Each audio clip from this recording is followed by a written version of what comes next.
This There's our meeting guy. is being recorded. Howdy. All right. If everybody can hear me okay, I'd like to call the meeting to order at 5 p.m. I would like to start by adding our statement that we're going to add for every meeting. As we gather today, we acknowledge that we are meeting on ancestral lands and territories taken from Indigenous peoples. We recognize sovereign tribal governments that share governance within Humboldt County, California. We thank and honor the Indigenous caretakers of this land who continue to cherish and protect it. Their elders have instructed the young to consider the 7 generations ahead as they continue to protect the rights of the land and all people who live on it. We encourage all to align and follow the lead of local Indigenous communities as they steward the land and protect all of its natural resources. All right, at that time, we'll do roll call. Eddie, roll call. Marianne, I'll take that. All right. Commissioner Lochte. Here. Thank you, Bird. Commissioner Lyons. Here. Commissioner Rowe. Here. Commissioner Aronoff. Present. Commissioner Perkins. Here. Commissioner Larson. Here. Commissioner Miller. Here. Commissioner Glover. Here. I'm here, Commissioner Haney, and Commissioner Morgan. Present. I have on an excused absence, Commissioner Harper Desir, and I'm not seeing Scott Davies and didn't get an email. So, What about Linda? Oh, Sunberg, yeah. oh, Lisa Sundberg, yes. I'm not, let me see the list. Maybe her video's off. I'm not seeing her in the list at the moment. Oh. All right, thank you all. All right. Are there any agenda adjustments at this time? Seeing no hands, I'll move forward. I hope all the commissioners have gotten to look at the minutes from July 1st, 2021. I sent them out 2 weeks ago to see if there was anything that needed to be corrected. Seeing none, I now know from Bird that I can just say the minutes are approved. Is that correct, Bird? That's new. Yes, We as don't have long as David put in any corrections that anybody sent him. David, did you put in corrections? I did, and the last person to send in corrections was Bird, and I got those in there. Thank you. Perfect. Okay. So David, tomorrow you'll send those over and we'll get those posted right away. We're getting pretty good at getting them posted on the website now. We're learning. All right. Treasurer's report. That would be you, Guy, but it's a work in progress. Jim may have the balance because he has the latest statement that I haven't seen. Oh, I do. I don't know if that'll help, but We can put that into the minute, Chapter. the June 30th statement showed a balance of $600.43. Okay, Lelaine is coming in. And we do have the debit card for the account as well. May I add something?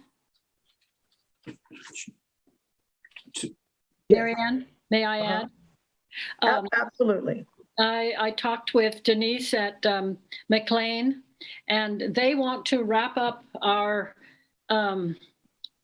grant.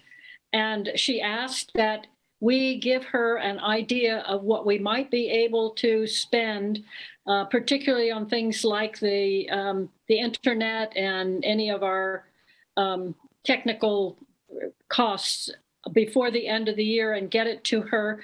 They will pay us for those things and then close out that grant. That doesn't mean we can't apply again. She said we definitely can, but I think we would need to come up with a new budget to do that. Okay. So I would like to ask, probably Eddie, you know what we need for technical stuff. And anybody else who thinks that there are any expenses that we might have between now and December, that everybody come with that in September so that we can get that information to Denise. Okay, we'll add that to new business for next month. That sounds great, Bird. I'd like to amend that balance, David, to subtract $324 from that $600 amount that we paid Eddie to catch up before. Now the internet and all of that is on the Human Rights Commission's debit card account and off of Eddie's. So we really only have about $250 right now. Noted. So Thank we'll you. talk about that later, huh? Noted, and thank you. Thank you. All right. Okay, at this time, we'll have guests or presenters. Do we have any guests today that signed up beforehand? I don't see the chief. Okay. We'll move past that then. Okay, we're going to go into public comment, but I'd like to read like we're going to do every month. Recognition and introduction of guests and visitors. Public is invited to speak regarding matters not on the agenda. Comments will be limited to 3 minutes pursuant to Ralph Brown Act. Commission may not act on an item that is not appearing on the agenda, but we can definitely take it forward and have it be new business. If a member of the public speaks and requests assistance on a non-agenda subject, the commission may not take any action or propose any solutions, but the citizens may be given a resource card for contact information relevant to their issue. The citizen may be given a complaint intake form for purposes of adding to a future agenda of the next regular HRC meeting. And finally, an individual commissioner may speak to the citizen apart from the meeting and recommend steps they might take. Members of the public will each be allowed to speak on agenda items once during discussion, usually at the end of commissioner comments and prior to any action or vote by the commission. Time to speak will be closely monitored, 3 minutes per person. And again, public is invited to speak regarding matters not on the agenda. All right. Okay, so on that note, any public comments? We'll open the floor at this time. I'll get my little timer handy. And do I see any hands raised? Or if not, I think just speak out. Hi, Lelania, it's good to see you. I recognize Lelania. It's nice to see all of your faces. I know. I'm not sure if the item that I wish to speak on is on the agenda or not. I saw a human rights survey, but I wish to speak on the cannabis survey. The cannabis survey is not on the agenda at this time. I can give you a brief background as to why. Several commissioners and several members of the public felt that the cannabis survey was too limiting, and they wanted us to look at the idea of doing a human rights survey. We have not addressed the results of the cannabis survey yet, just simply because it's been summer. We haven't quite all been able to get together, but we do want to produce some results from the cannabis survey. So the human rights survey is a different agenda item, and the cannabis survey is not our agenda today. Does that help? Okay, then I would like to take that time to address some of the issues that I heard discussed. I haven't heard this discussed at the meetings, except for the one directly after my resignation. So I would love to get the video or whatever it is of where that was discussed, so I can be up to date and understand what's going on. But I wrote something so I could just make this really quick and easy for everybody, for myself too. Good evening, commissioners. I want to say thanks for allowing me the time to speak, and I want to speak on the Cannabis Human Rights Survey. The purpose of the commission has more clarity around it. The purpose of the Cannabis Human Rights Survey was to understand how our county's biggest economic engine is impacting the human rights of Humboldt County. I was the commissioner who led this charge. A very broad outreach between local media, established cannabis organizations, law enforcement, and private citizens was conducted, ensuring we had a full view of the committee. community. We also collaborated with the UC Berkeley Cannabis Research Center to ensure the data was collected effectively and with integrity. However, with the limitations that COVID presented and the lack of participation from the commission, I was unable to activate the community as I had hoped to around the Human Rights Cannabis Survey. That being said, according to UC Berkeley research team, our level of response was large and diverse compared to many cannabis-related surveys. Also, since the survey was created, we have had an influx of funding coming in from the state for cannabis social equity. This survey becomes even more important to the county as it works to determine what kind of programs and peoples the cannabis economy has impacted. In 2015, our county publicly acknowledged that we had over 10,000 cannabis farms in Humboldt County under the California medical regulations. Today, we have less than 2,000 legally permitted farms in Humboldt, which means that we have at least 8,000 farmers, their families, and their employees now living illegally by new regulatory standards. The U.S. Constitution 14th Amendment states, "No state shall make or enforce any law which shall abridge the privileges or immunities of citizens of the United States."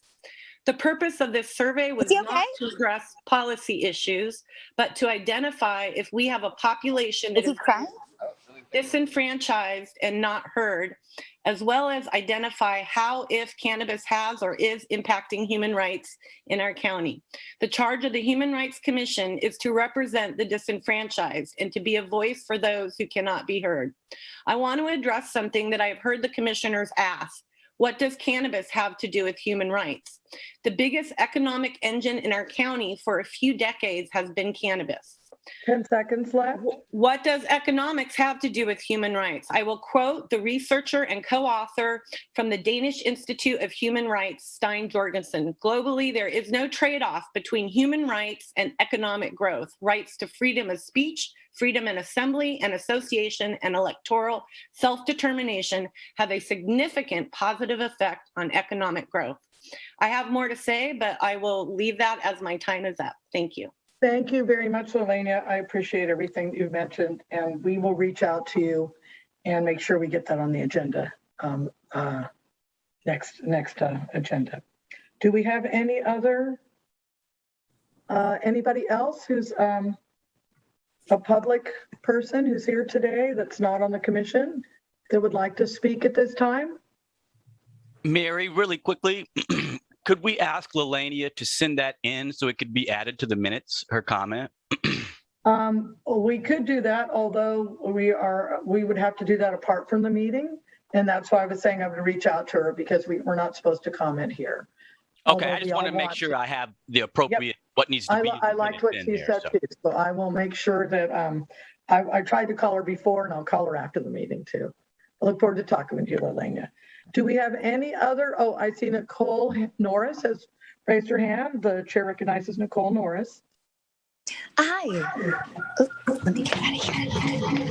Oh, punch on two machines here. Hi. Yeah, I just want to second what Lelania Dubois said about the survey. My crying just now. What's happening in our community, in our cannabis community, is absolute devastation to human rights. And it's really important that you all look at this matter. And I don't think it's just about cannabis as much as like living off the land sustainably. I hope you guys talk later about homeless rights. Is that what's happening? If I understand correctly? I don't know if you can respond. I'd like to talk about the Yeehaw commune. I sent you all an email about. Hopefully I can talk about that later. But anyway, just back to the cannabis matter, it's really critical that you guys look at that.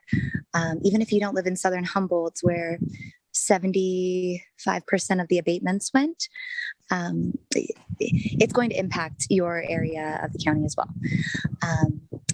So yeah, the abatements all came to Southern Humboldt. There's a lot of small farmers that were cut out of compliance. Their homes, like this beautiful one behind me, they're not permitted and they're under threat right now. And it is all connected to the cannabis culture. And important, equitable justice. That's what we all voted for. Well, I didn't vote for legalization, but a lot of people voted for that when they voted for legalization. And if y'all can do anything to help, please do. And can somebody answer my question about the homeless topic up for There is, we do have a report on the agenda. discussion today? Generally speaking, Can I make a comment? We'll get you there. Hello. Okay. I think it's a bad connection. So I can make a comment later. Yeah. Oh no, really? Ah, darn it. Okay, I'll call back on that matter. Living rurally.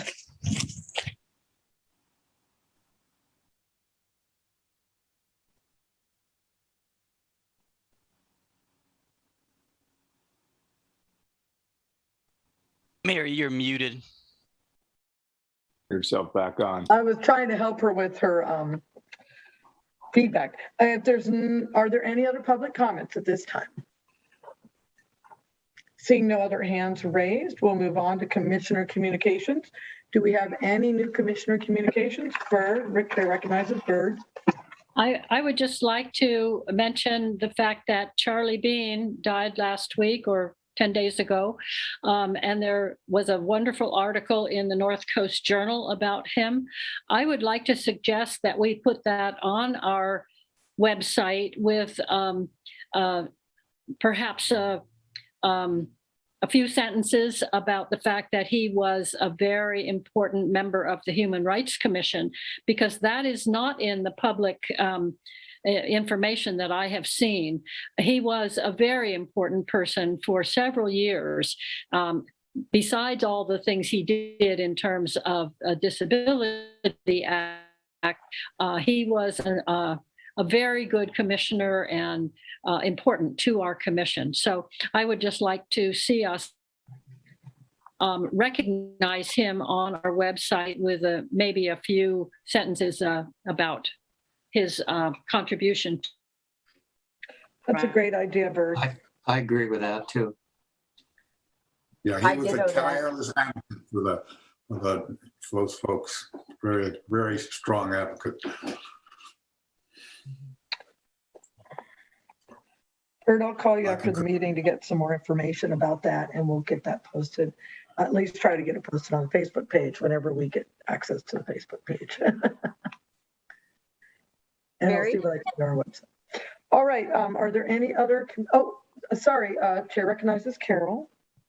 Mary, also, could we add that to our agenda next month to speak of Charlie and his accomplishments for our record? Absolutely. So, David, you got that? New business next month? A tribute to Charlie? Great. Good idea. Jim, Chair recognizes Jim. Two things. One, Eddie was holding up a copy of the article that was being mentioned, and that would be a good basis for anything we might add to our Facebook page. My personal comments are actually questions, and they do have to do with the Facebook page. I've seen two recent postings on our Facebook page, and I have no idea who is doing those postings or how our administrating may or may not be checking the validity of the comments being made on that page. I as well don't have access, so I don't know who is administering the Facebook page right now. So I'm looking into it. I've been talking with Eddie. I sent Lelaine a little email about it to two past commissioners, or chairs. We'll get to the bottom of it, Jim. Yeah, because the county has access to it. So I haven't posted anything except for what I did today. So yeah, we'll get to the bottom of it. Thank you, Lelania. I will talk to you afterwards about that. Lelania just let me know that as a previous chair, she has access, so she's going to help me with that. Well, yeah, I didn't have, again, Lelania, I'm seeing your comment. We're a little bit out of order, but I'll call you about a few of those things, Lelania, outside of the meeting. Any other commissioner comments?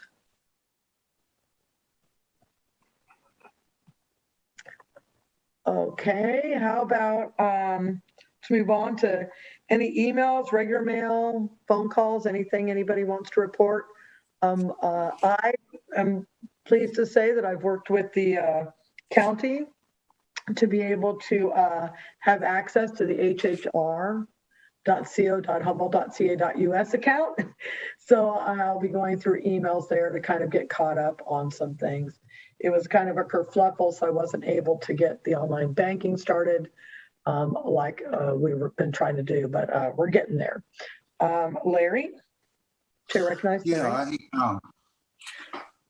I wanted to find out if maybe somebody else had came at the news on the 12th of July, had a fairly in-depth report on the Planning Commission and the large marijuana grow being sponsored by Sun Valley Bulb Farms. And one of the people that called in was I couldn't catch her first name, it was Perez, but she was speaking for Central de Pueblo. Bird, is that the correct? Are you familiar with that organization? Centro de Pueblo, yes. Mm-hmm. The lady was Perez. Is that one of the? Does that ring a bell to you? Yes, probably, yes. Brenda, I think Brenda Perez. I think so. I'm not sure. The reason I'm bringing this up is that we've had this charge of looking into violations, human rights violations, as from that ordinance that was passed. And this lady described some pretty horrendous conditions, human rights violations that were going on there, alleging all kinds of things, including really severe housing situations where 20 people are living in a house for 5, people having to hide in the freezers when ice raids come, a real atmosphere of fear and intimidation. She said that they don't call the flowers, they call the flowers that are being produced there blood flowers, for Christ's sakes. So anyway, I wanted to bring that up, and I mean, if a third or half of what this person was alleging is valid, I'm wondering why we haven't been hearing any complaints through that process that we have in place. So I don't know if that's. I don't know. Chair recognizes Jim. Well, this is a question. I didn't hear the radio broadcast, but I wasn't under the impression that bulb farm grow had even started yet. Am I wrong? They've gotten approved for 1/4 of what they were going to get approved for. That's different than are they? That's different than are they operating? They're not yet. Well, then I don't know how. I don't know. Can I speak? Hold on. The chair recognizes Bird. I think perhaps they're talking about things at the actual bulb farm, but I also, from things I've heard, there is a real reluctance to make a complaint, and we did everything we could by giving them the information and giving it to them in Spanish. But I think there's real reluctance because there's this feeling that if I open my mouth, I'm going to be deported. So I just think it's a difficult situation. We have the situation in place for them to complain, but they don't feel comfortable doing it. And that's just my personal take on what I've seen and heard. Okay, I think that this really should have fallen under Commissioner Communications since it's on email, regular mail, or phone call, but that's an exception we're making at this time. But we want to try and stay on task. So Larry, Chair recognizes Larry. Go, Again, no, we'll finish the conversation. I agree that it's an important one. Yeah, I thought it was the appropriate place here, but again, I just wanted to bring that up and, that if anyone's interested, they do archive their news broadcasts. And again, it was July 12th, KMED News that you would be wanting to access. I believe my friend Sunshine Johnson actually was a person on that. Do we have any other email, regular mail, phone calls that we want to discuss? All right, let's move forward to the message line report. I had the message line from July 1st to July 15th.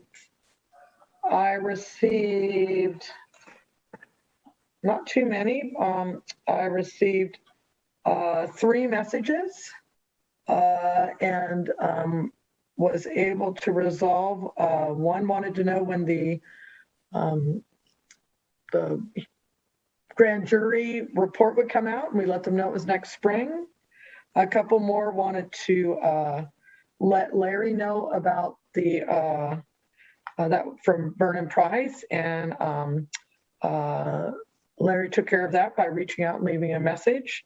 And that's what I have to report from the 1st to the 15th. David, what do you have from the 16th to the 31st?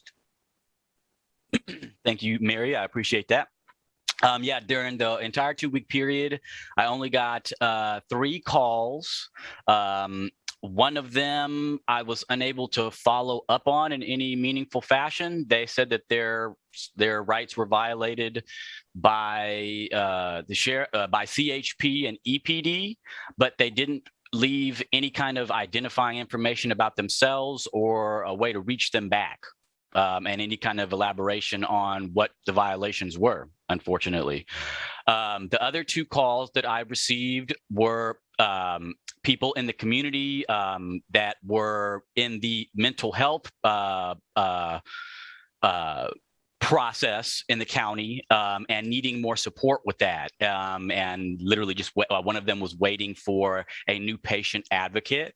And the other person was looking for information that we're just personal information about specific people in the county that we were just not able to give. So that was the 3 calls that I received. Bird, today is the 5th. Do you have any to report on between the 1st and the 5th, or No, not really? I have had no calls so far. Okay, great.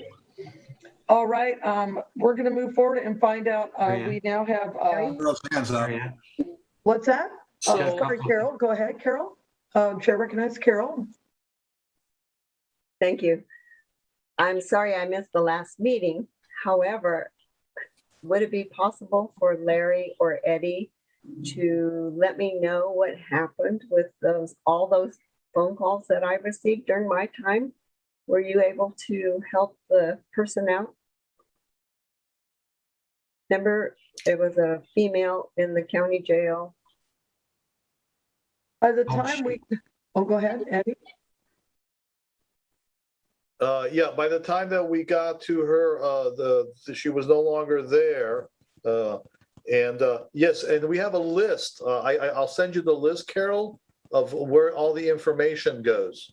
Because I respond to all the items, and that was my other thing, is that I'm taking from what the other 2 reported that all our status cases are closed, and I'm talking about the ones that Commissioner Haney and then you, Mary, talked about. Is that a true statement? Yes, and I've gone in and checked mine off as closed. Yep. Perfect. Okay. All right. So and then there's one more thing I want to say is that I know several people like Guy and I believe Mr. Glover, and there was and Larry have permission and certificates to go and visit into the detention or the prison. And I was hoping I could put one of those people in there. And I think Jim has his hand up. We'll talk about that in the correctional liaison report coming up. And Jim, if you were discussing message line, do you have anything? No. All right. Okay, as a reminder, Bert is done on the 15th, and Guy, you take over on the 16th. So you have the second half of this month. And then we've got September 1st through 15th, Jim, September 16th through 30th, myself, October 1st through 15th, Larry, October 16th through 31st, David, and we would like to set up November 1st through 15th and November 15th through 30th. Do we have any of the newer commissioners who'd like to give it a try? You just kind of answer the phone and write the messages down. It'd be great to get some of our newer commissioners involved with that. Who'd like to volunteer, and we'll help them through it? Datso, okay, I've got you down. Perkins for the 1st through 15th. How about 15th and on? November 1st through 15th. Or can I do the 15th and then to the end of the month? Oh, absolutely, sure. Okay, my schedule. That's going to be through Thanksgiving. Does that work for you okay? Yeah. All right. Do we have any of the newer commissioners who'd like to try 1st through 15th? And we'll walk you through it. It's pretty simple. You just kind of collect and reach out to us, or if you have any questions. Any other new commissioners who have not had a go at the message line? Thanks, Datso, for volunteering. Welcome. Quick question. Hold on, Jim, I see your hand. Chair recognizes Jim. If Datso was volunteering for the 15th through the end of November, is that correct? Yes. I will volunteer for the 1st through the 15th then. All right, thank you. And Eddie, did you have a question? Yeah, a quick question for Commissioner Datso. I know last time you had some issues getting into the questionnaire and things like that. Did we ever resolve that? Yeah, I believe we did. Okay, so you're good to go. Yeah. Perfect. Thank you. Otherwise, I'll be glad to meet you for coffee. Okay, that's on that. Okay, agenda item 9, Correctional Facilities Liaison Report. Do we have anything to report? No, we do not. Okay, and at this time, Eddie, you were making a request? Yes, I'd like to, I've been on that duty for some time, and I'd like to shift it to somebody else. I know Larry has done that. I know Mr. Glover has done it. I know Guy is certified to do it.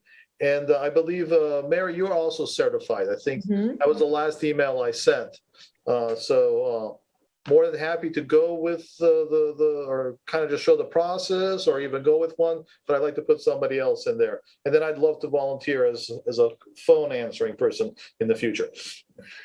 Okay, do we have Jim or Larry? Would either of you like to volunteer to work with Eddie to take over as the head liaison? Sure, I will.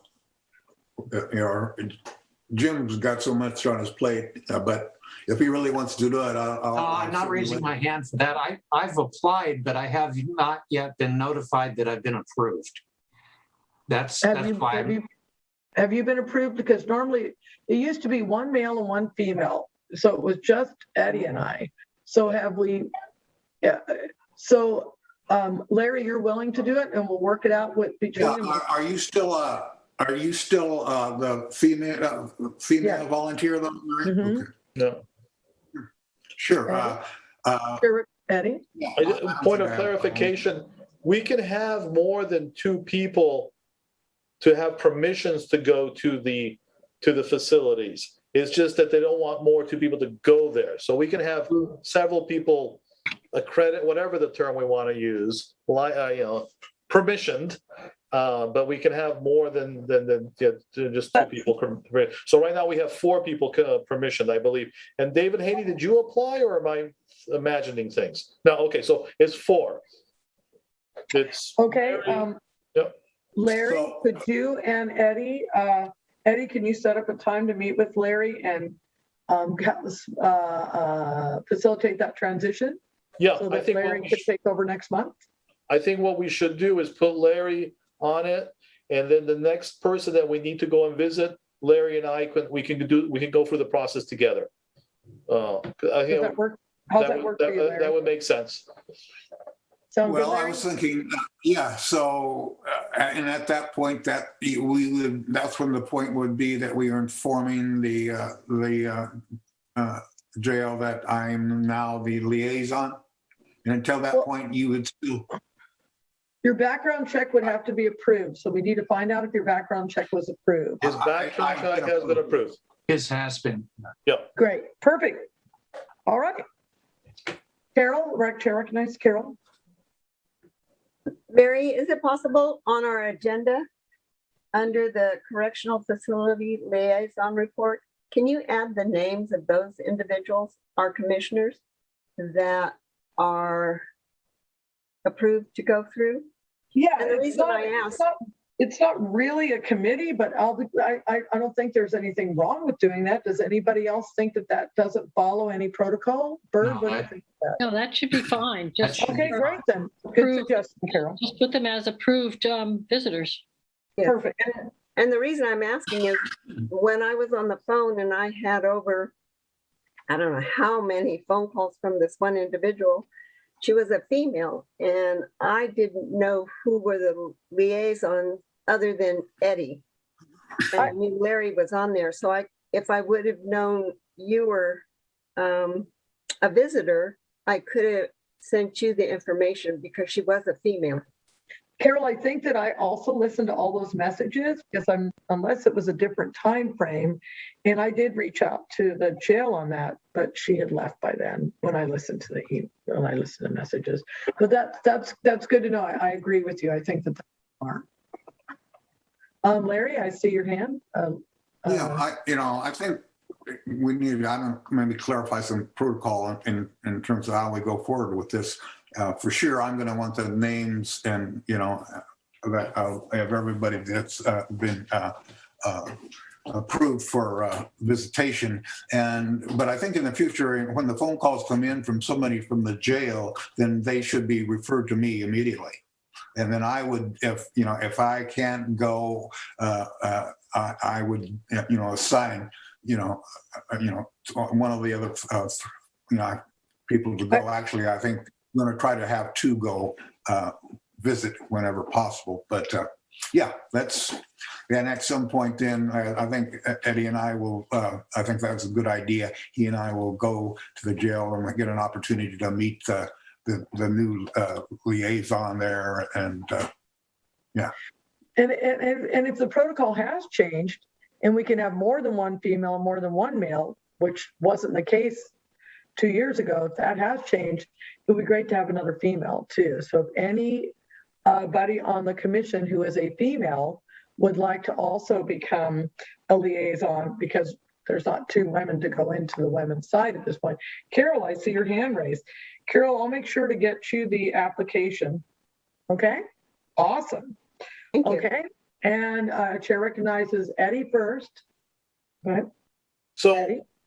to answer the question about where we're going to put the things, I hope you guys can see the screen here.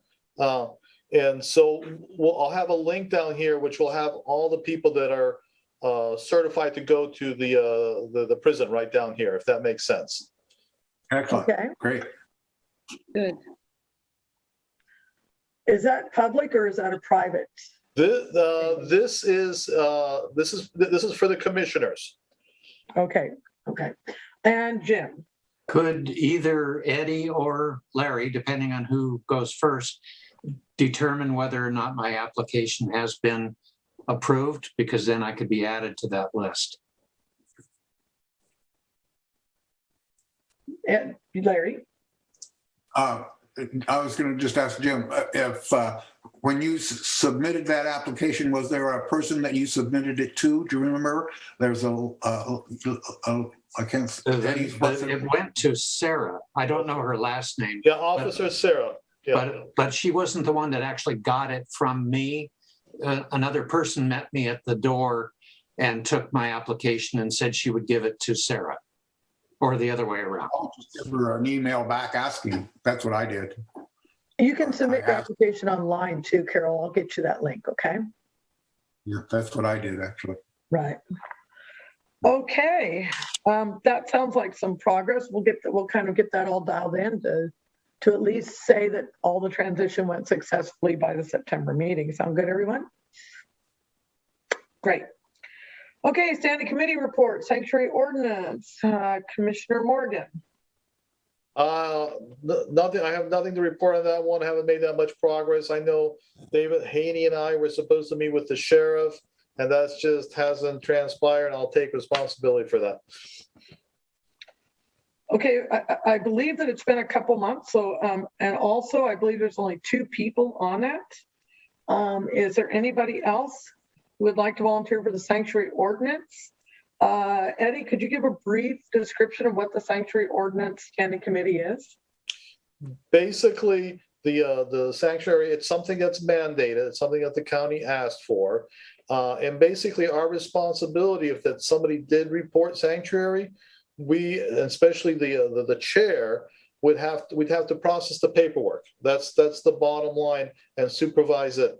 And so what we had spoken during our last meeting was that David and I would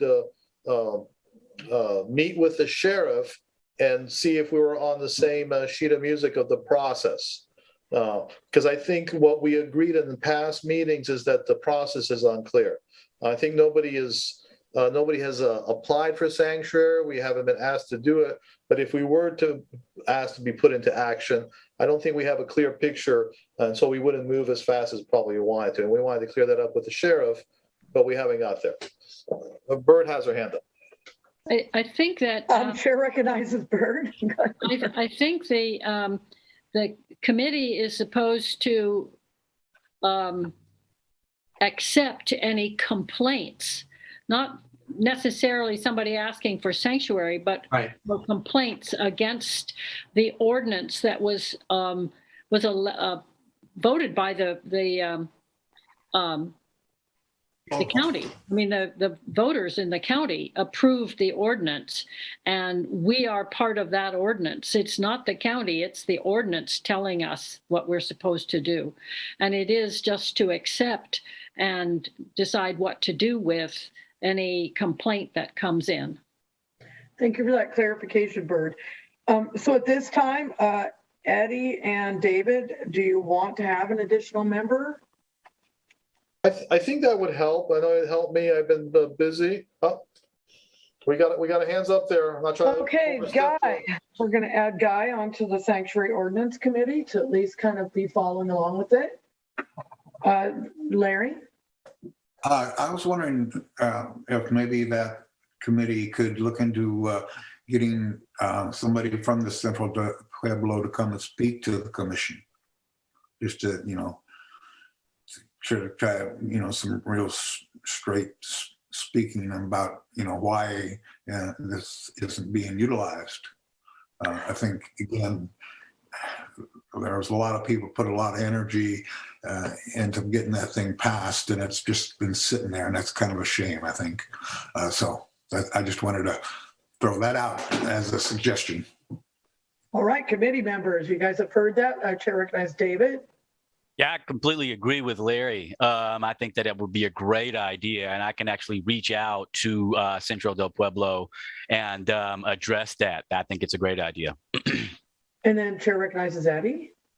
You know what? I think Chairman Haney kind of covered what I was going to say. Perfect. Okay, anything else on sanctuary ordinance? Let's move on to human trafficking fund. That's you again, Commissioner Morgan. Say again. I didn't hear the last human part. trafficking fund. That you're the chair. You're the point person for that. Are you? It says Morgan Lochte, Sunberg, Glover, and I believe. I think Bird knows more than I do on this one. Okay, Bird. It was my understanding that several months ago, when we approved the committee's recommendation for a grant to be given, that it was to go to the Board of Supervisors for their approval. And Eddie, at that point, you were the chair, and as I understood it, you were going to do that. Did that never happen? Because I've had communication from Humboldt Area Foundation, and they said they have not heard anything from the county about distributing that money. No, that has not happened. And I don't have a good recollection so don't know what to say about that. I'd like to open it up to public comment to Lelania. Thanks, Lelania. Jim, do you want to go before Lelania? Well, that's not really my point. My point is these are committee reports at this point. Well, Lelania as a past commissioner, as a past chair, has some pertinent information. And I think that, is everybody okay with me allowing that to be entered in? Aaron says, okay, is everybody okay with that? Okay, Lelania? I just wanted to clarify why the committee was going to speak with the sheriff. Because when we did our town hall meetings, we got feedback from the community and the sheriff that no one understood how to file a complaint, including us. And so we're talking about the human trafficking fund. Is that what you're talking about? No, I was trying to public comment on sanctuary. Oh, Yes. Okay, we normally only do public comment on actions, but I thought that you had something to say about what was going to go to the Board of Supervisors. I thought that might have happened during your tenure for the sanctuary, the human trafficking fund. I didn't even know there were two separate conversations. I thought you were still talking about the sanctuary. No, but I'd love to have a meeting with you at some time, Helena. Okay. Mary. So, Bird and Mary. Yeah. If I could just add something real quick, I think that somebody from the commission just needs to take this to the Board of Supervisors is what the point is, where we're at with this. And that's what I think Bert has been pushing for the last couple of meetings. Yeah. I mean, if it's me or if it's whoever, we just need to do it, as you know. And so I just didn't, I assumed the chair was going to do it. If I need to do it, I can do it. But I don't know what it is, but Eddie and Bird, you can, I'll set up a meeting with you guys to find out what it is. Someone was going to take to the board. I don't think we need a meeting. No. I think David would be the person to do it because he has the minutes of what was decided. All right, perfect, David. So perfect. He's not on the Human Trafficking Fund Committee, but I don't think it matters, does it? Somebody needs to make the appointment with going to the Board of Supervisors to get it there. It usually can just go on their consent calendar, but somebody has to get it to them. And all right.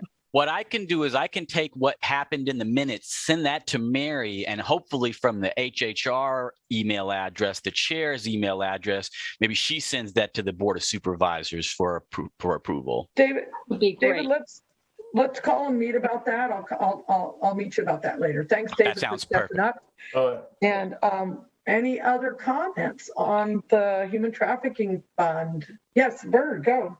As soon as that happens, David and Mary, would you please send me an email of what has happened, when it will be at the Board of Supervisors, so that I can let Humboldt Area Foundation know when to expect it? I'll just include you in all the communications. Thank you. Make it that easy. Yeah. And Eddie, because you guys are both. So, all right. So Eddie, is it your understanding that maybe Bird is leading this because it shows you as the lead on this? No, Eddie's the lead. Okay. Yeah, good. no, because I know I was the lead, and I'm sorry, I know I was the lead for the web page, and I was the lead to help the thing, some of the grantees with the process. And I do have some recollection of bringing it back, but I do not want to take the lead on that. So any help from Commissioner Haney or Bird would be very much appreciated. Okay. I just don't have the time for that, and I'm sorry about that. No worries. All right. Does anybody else have anything on the Human Trafficking Fund? We're getting all these kind of little things ironed out and getting all these little pieces that have fallen through the cracks back on the table. I love it. Okay, we've got the ad hoc committee reports, Racism Cultural Awareness Committee. That would be David. Anything to report? Thank you, Mary. I appreciate it. Yes, there's actually two things that I wanted to report on. The first one being the link that I sent out to the commissioners earlier this week. It might have even been yesterday.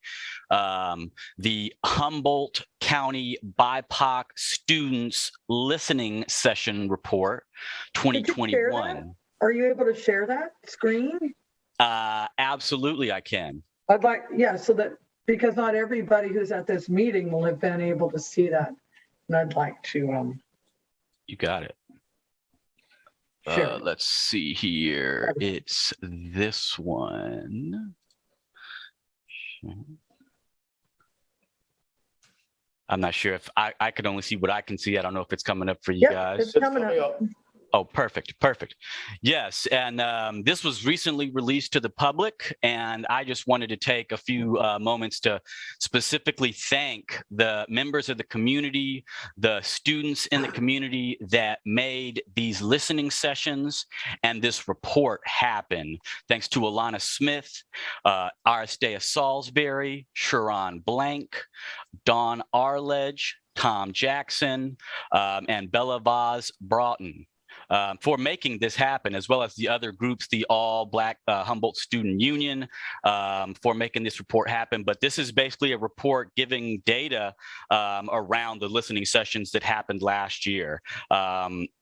And this is an extremely crucial report for this community because this is going to be giving data that people can use for racial equity work.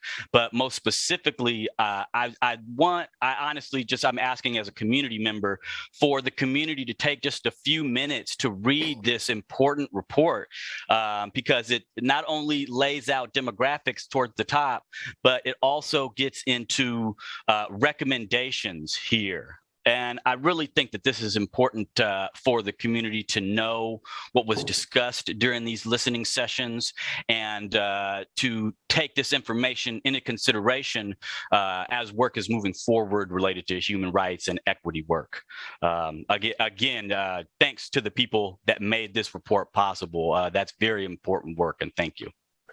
David, could you scroll up to the top again, just so that community members can see what the name of the report is? So that Yes. they can look for it. It's a Humboldt County Black, Indigenous, and People of Color Student Listening Sessions Report. And I agree with David. It's a very important, I think it's important for all the commissioners to read it. Chair recognizes Jim. I don't know who takes care of this, but I think this is a perfect example of something that should be added to our Facebook page. Yes. But as soon as I get in there, I will, because I'll give David admin rights too, the secretary. I'm just trying to figure out how to do it. It doesn't have to be you, but just, this is something we shouldn't let slip away. I agree. Larry? Yeah, I had an opportunity to read it through fairly quickly, and I was, as David said, it's an excellent document all the way through it. I was really impressed with the recommendations, but what I didn't find emphasized, which I think is real critical in the implementation of these kind of recommendations, is the school board's involvement in the process. I didn't really see much of that, but again, you know, if those recommendations were implemented, we'd be along down the road. It is great. So anyway, my two cents. Carol?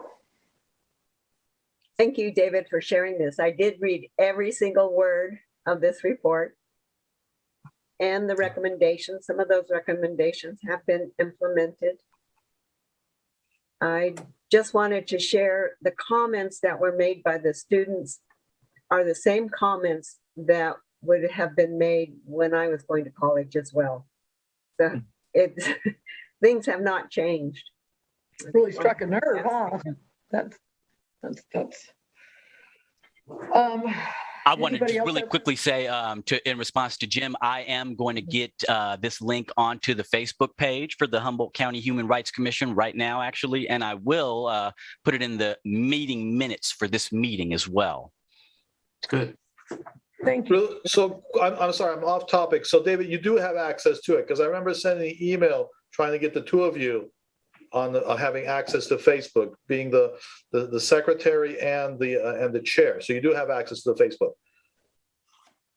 Gotcha. I posted a link to the meeting tonight up there. But yeah, me and Mary can follow up with you if you're having any. Yeah. Okay, just want to know. Thank you. Sorry. Thank you, Larry. David, you mentioned a second item. Yes, yes, thank you, Mary. And I don't want to, because it's been about maybe a month or so since I spoke with Carol about this, but I wanted to take this time to, if it's all right with Carol, pass the chair of the Racism and Cultural Awareness Committee back to Carol, if that was all right with you, Carol. Okay, put that in the notes for next meeting. Awesome. Great. Any other comments? Any other commissioner have anything to say? Awesome. Let's move on to Homelessness Committee. That would be Guy.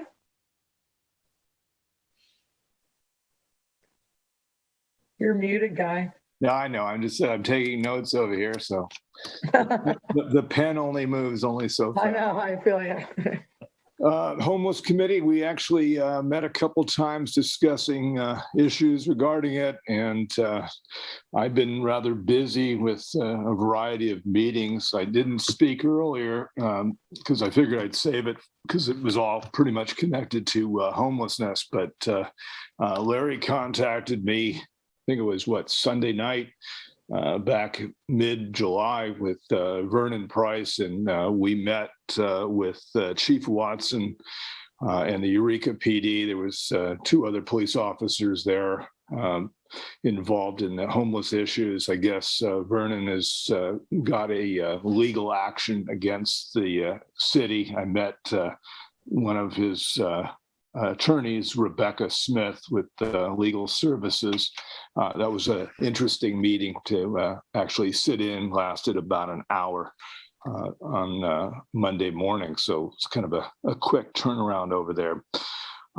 Our meeting that our group held, we discussed, again, a questionnaire. We also came up with an idea, providers group, to make some invitations.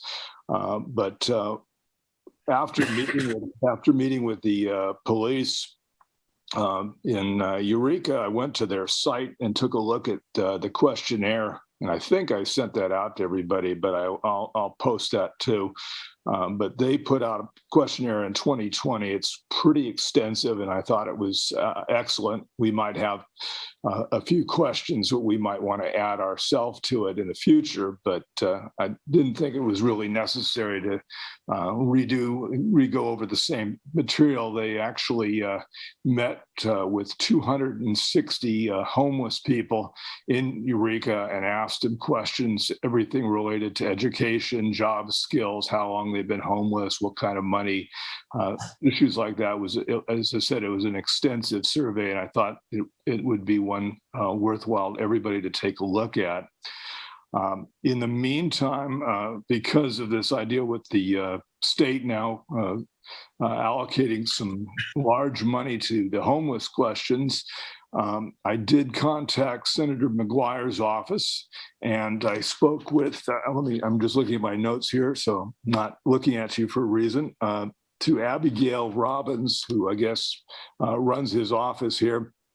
And she has gotten me in touch with the legislative director, Chris Nielsen, who is going to provide information to me and to our committee regarding what kind of funds we can expect here in the county and who's actually going to be responsible for allocating those funds. I also asked if we could get the senator, because we talked about in our group about, again, getting a providers group together, if the senator would be available, and they're going to check on his calendar, and we're going to be looking at some dates.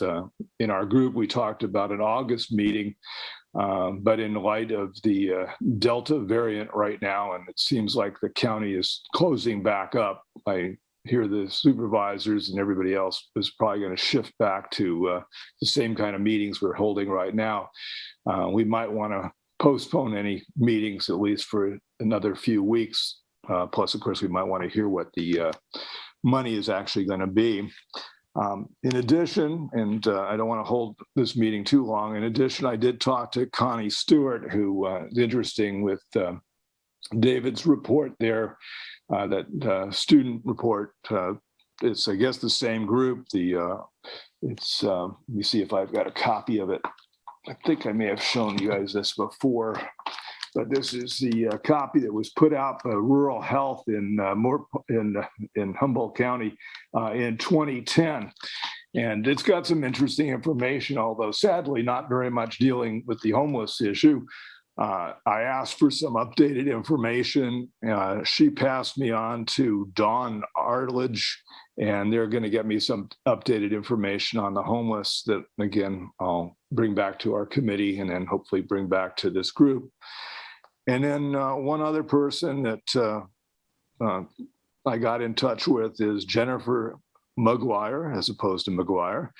She's a professor of social work at HSU, and she's been doing a lot of homeless work with students primarily, but she's also updating materials for us on what the heck is going on in our county. So hopefully a lot of this is going to come together soon. I know we're all kind of hung up because of not being able to meet together, and now it looks like the next 4 or 5 weeks is not going to be too much of a change with that.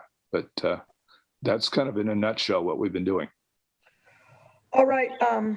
Has Aaron, David, or anybody else on the committee, have you guys been able to attend these meetings, or have you guys been able to meet outside of the meetings to make sure that everybody on the committee is kind of apprised each month? Are you guys kind of connecting with each other by Zoom or anything?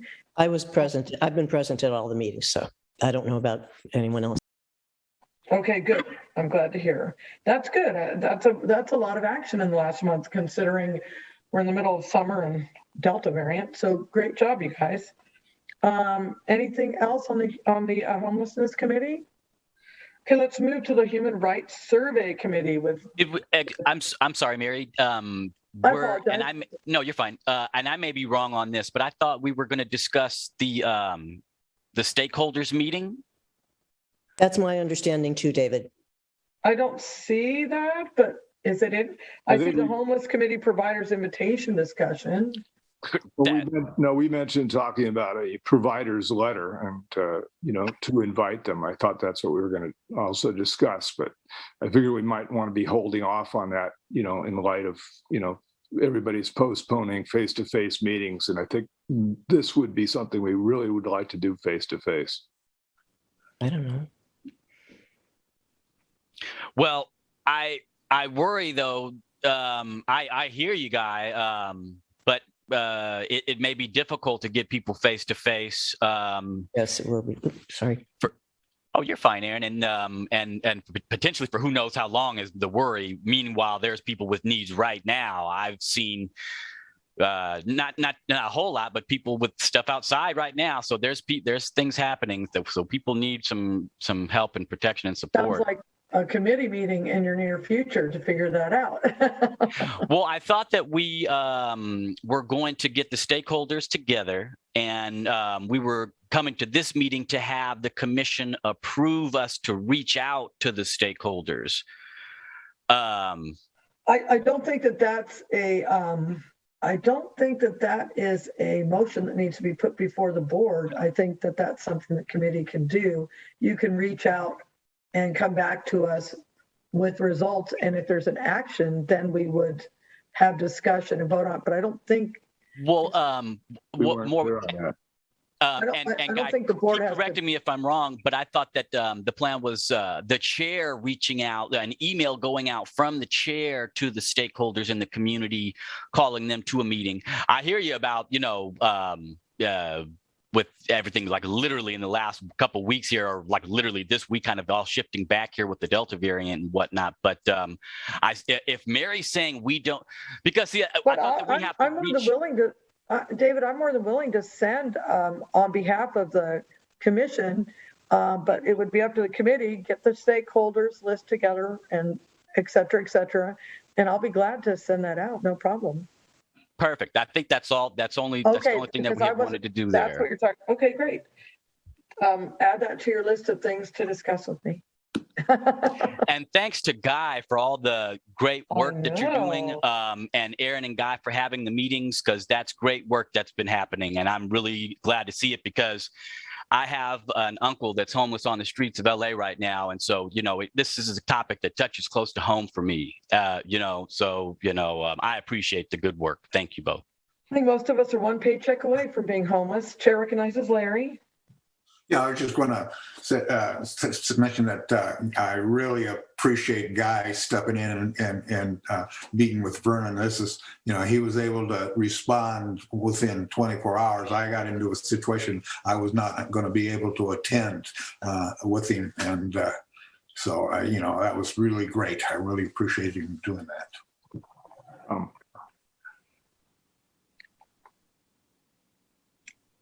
All right, any more discussion on the homelessness committee? That's good to know. We're finding all these little pieces. I'm like, okay, let's get that done. Human Rights Survey Committee, that would be Locke to you. What do you got for me, Bird? I would like to share my screen. Can you let me do that? Absolutely. Everybody can share, yeah. Okay. Down at the bottom, you'll see share screen. It's green. Yeah, I know, but I have to find the right thing. Okay. I didn't know that. How come it's not showing where I want it to be? This is the one I want. Sometimes you have to open it up and there'll be more than one screen or more than one thing, and you have to find that. Like if it's a Word document. I know. Yeah, I got it. It's a hassle. I have it now. Yes. Yay, look at all this. Everybody can see that.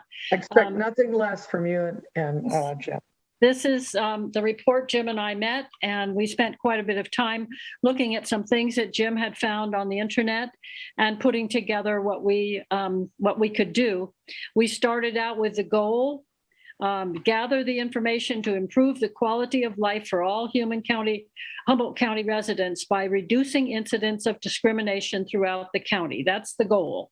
The purpose of the survey is to determine the status of human rights in Humboldt County in order to inform policy. We don't just want to find it out, we want to inform policy. And how we would use the data is compile it in a report to be submitted to the Board of Supervisors and all incorporated cities with the recommendations to the Board of Supervisors.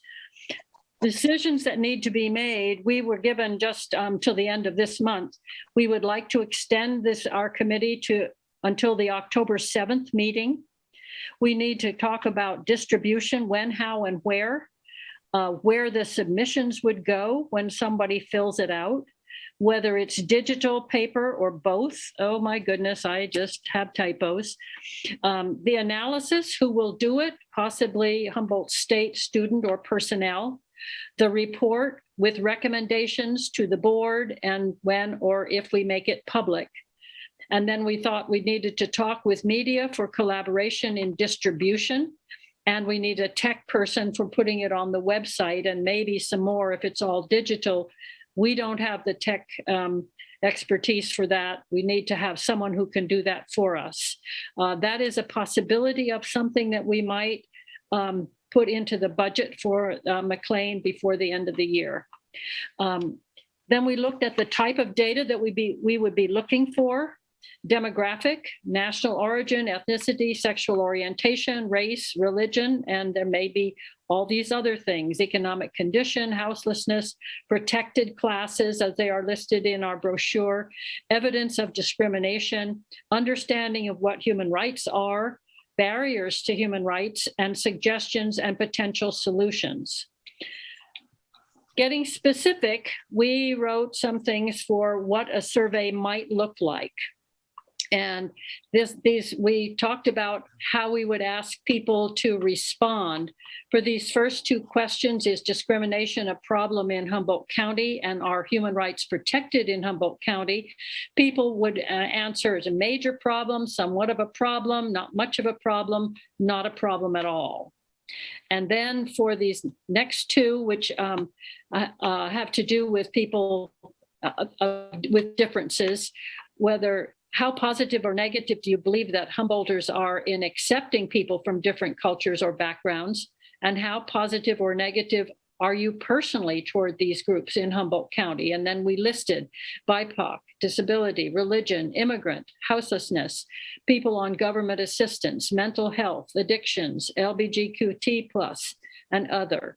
And the possible answers here would be very positive, somewhat positive, neutral, somewhat negative, very negative. Oops, that's not supposed to be there. And then the next questions are yes, no, or unsure. Do you agree that immigrants should adapt to the cultural norms of our society? Is Humboldt County adequately accepting of culturally different people? Are you aware of the Human Rights Commission? Do you think that Humboldt County should adapt to the needs of different groups? Then for 2 more questions, this would be frequently, often, rarely, or never. How often do you have personal contact with the following groups? So these are the same as the ones that are up in here in number 4. And should the police profile or target specific groups? And then finally, these are open-ended questions. What kind of accommodations are reasonable for people in groups listed in number 9? All these right here. How did you respond and to whom when you experienced discrimination? What do you think are the most common reasons for discrimination in Humboldt County? We're asking that people give us no more than 3. Have you personally experienced discrimination? If yes, please describe. And how would you describe your attitude toward immigrants? These are all things, they're not yes or no, fair, rarely, or positive or not. This is, we want people to give us their thoughts about something in probably several sentences. So that's what we came up with to start with. We'd like to have response from anybody. I can put this part back and you can respond to any of this. I can put the second part up, whatever you would like. But we wanted the commissioners to tell us what direction to go in now. And we would like to come back in October, at the meeting in October, with much more of a final report. That's really great work. I got to say, I'm really proud of you both. I would like to suggest that somebody move to have this committee go till December 31st. I think you're squeezing. You got a lot of work done, but I think it's okay if it gets done before that. But I'd like to see it be extended till December 31st. If somebody would like to move on that, I so move. I'll second it. All right. All those in favor of extending the Human Rights Survey Committee until December 31st, can I see ayes? Aye. Any abstentions or nays? We'll call that unanimous, David. I don't think we need a roll call for that. This is really great. I think that you've got a good start. And I think that Lelaine is asking if we can make public comment on this topic, but I'm not sure. Does anybody have a problem with public comment at this time? Jim? Just confused about the process. After all the commissioners, well, we didn't go up for discussion. We didn't open it for discussion. So we should, if somebody has. This. Go ahead, Jim. But this is a committee report. It's not. Right. Okay, you're right. So I think at this time, I think that you guys have done really good, but I'd like to see at least one more person on the committee. Is anybody willing to join this committee? We don't need anybody else. You don't? A committee of 2. Actually, okay, it works pretty good. Okay. We work very well as a committee of 2. You guys are good like that. We would like suggestions from the rest of the commissioners tonight. First of all, does anybody have any concerns with these things that we have, the goal, the purpose, and the use? If that, does that fit with what everybody wants us to do? Bird, for sake of time, I would suggest that this gets sent out as a Google Doc for us to put suggestions in, because we could sit here for 2 hours. It's a wonderful launch pad, but I believe for sake of time, we may find ourselves getting into every single question and changing wording and stuff. And I'd like to see us get to a point where we could, I'm not asking for wording changes. I'm asking for concept. Are the concepts, the goal, the purpose, and the use of the data, do people agree with that? Oh, yeah, absolutely. I see what you're saying. And I see Eddie's hand up. Yes, my recommendation, I think this is great. I would support 100%. The only thing I would recommend is that we put it in a format that we could actually do the survey, some of us internally, to get a feel for it. And I think that would give us a better feeling of how it works, and be willing to do that and send it to you and Jim. I think that would help. Okay. If I send you this as a Word document, can you do that? Yes, I can. All right. Eddie's going to join your committee, and he's going to be right. No, I'm not joining the committee. No. I'm teasing. That. We're fine. But that would be a big help, Eddie. Yeah. Yeah, Eddie, you're great at making Google okay, I think there is one thing that we should discuss tonight, and that is this one. Whether we want this to be digital, paper, or both. I can comment on when we did the cannabis human rights survey, and we need to have both available because not everybody has access, especially people in more rural regions do not have access to the internet to fill those out, and it's kind of complicated. So that's, I believe it should be both. Eddie had his hand up. Yep. I agree with that. Both.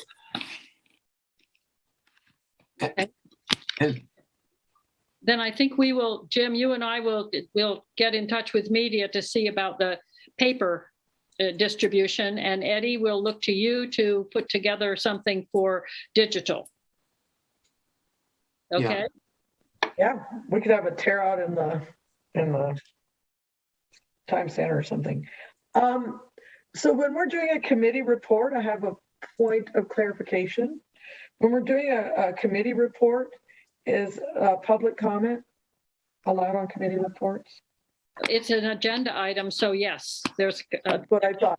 Yes, so but I would like to ask before you let the public do that. I would like to know if the commission is comfortable with the types of questions that we have put here. Now, these can be adjusted. We can do wordsmithing, but just the concept of the questions that we have. Larry has a hand up. Yeah, I was just curious. There was a lot of surveys, from different populations out there already. I was just wondering, you guys are pulling some of those surveys together to get your questions. David talked about the listening sessions. There's some obvious questions that could be generated from a review of that. There was that homeless survey that recently was completed.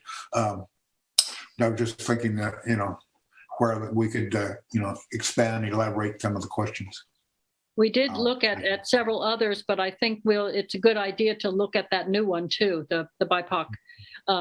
Jim, we can look at that when we look at these again, but we've already included a number of the kinds of things that were addressed in that report. So any other suggestions? Have we left out any big thing that you think we should have there? I think it's a great job, personally. I really think that once we do the survey, some of that stuff might come out. But I think right now it looks excellent. Thank you. Jim, do you want to add anything? I'm just wondering, I was responding to Bird. Do we have a question about fear? What are you afraid of? What are your biggest risks or something like that? And if they're afraid of the police, I don't know. Okay, maybe we just put that down here as 16, That could be a whole category in itself. Yeah. perhaps. Yeah. I see Carpani's hand up. I'll just put that there so we work on that, Jim. Do you have any fears? Okay, yeah, We'll work on that. that's a good addition. Very good addition, yes. That's the kind of thing I wanted from tonight, just ideas that people can help us make this better than it is. Chair recognizes Carpani. I was just wondering if you had asked, well, actually, I'm just a community member, so are you ready for public comment? Yep. Yes. Okay, so a question came up for me. This is great. But I was wondering if you had contacted any people of color to ask them about what questions they might ask if they were answering a survey such as this. No, we didn't, but that's a good idea. And now that we have the additional time, we can follow through with those details. Yeah. Mm-hmm. I'll just put this on here. I'm just going to put BIPOC communities or ideas. That'll help us, Jim. Yeah. Okay. Yeah. Thank you, Karpani. Good idea. You're welcome. All right, do we have any other public comment at this time?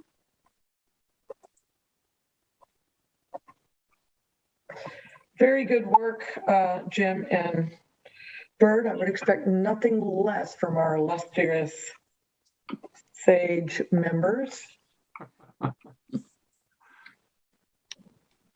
Any other discussion on this? Did I leave anything out, Jim? I think you covered it really well. Good. Okay. I will get this to you, David. You meant Eddie? I mean, Eddie, sorry, yes. Karpani, we've already discussed the Homelessness Committee came before that. I didn't see your hand raised for public comment at that time. I don't think that I'm was just trying to go Carpani. through the chat. Karpani. Is the I did not raise my hand for public comment on homeless. okay? I think Nicole Norris in the chat is asking for comment on House matters. Nicole Norris in the chat. Nicole, I know I didn't see your hand up or I didn't recognize you. I wasn't sure. But if the commission's okay with it, oh, Nicole said I have a toddler. If everybody's okay, Nicole would like to make public comment on the Homelessness Committee. So we're going to backtrack just a little bit to give that community member a chance. Where did she go? Did Nicole leave it? Oh, there you are, Nicole. So go ahead, Nicole. Hi, yeah. So I really appreciate you accommodating for me not having childcare right now. I'm reaching out today. Also, I apologize for my connection getting lost earlier. That actually speaks to the issue with having these meetings via Zoom only. I have 3 different internet providers. I have Starlink, 101 Netlink, and my cell phone through Verizon, and I still don't have an adequate connection for these meetings. And also a lot of elders really want to participate. And I know Charlie Garth wanted to call tonight, and a lot of folks out at the Yeehaw commune to speak about what the code enforcement unit's doing out there. But they can't because they all have little flip phones, they have no internet access, and they're just really confused by the Zoom call-in, you know, the password and all that stuff. So just a heads up, there's a lot of people that really want to participate and make comments, and they're not able to right now. So basically the Yeehaw commune right now in Trinidad is housing, for a long time, they've housed probably 1,000 people in our community over the past 35 years in upcycled or recycled material structures. They're being threatened with bulldozers by our planning and building department code enforcement unit.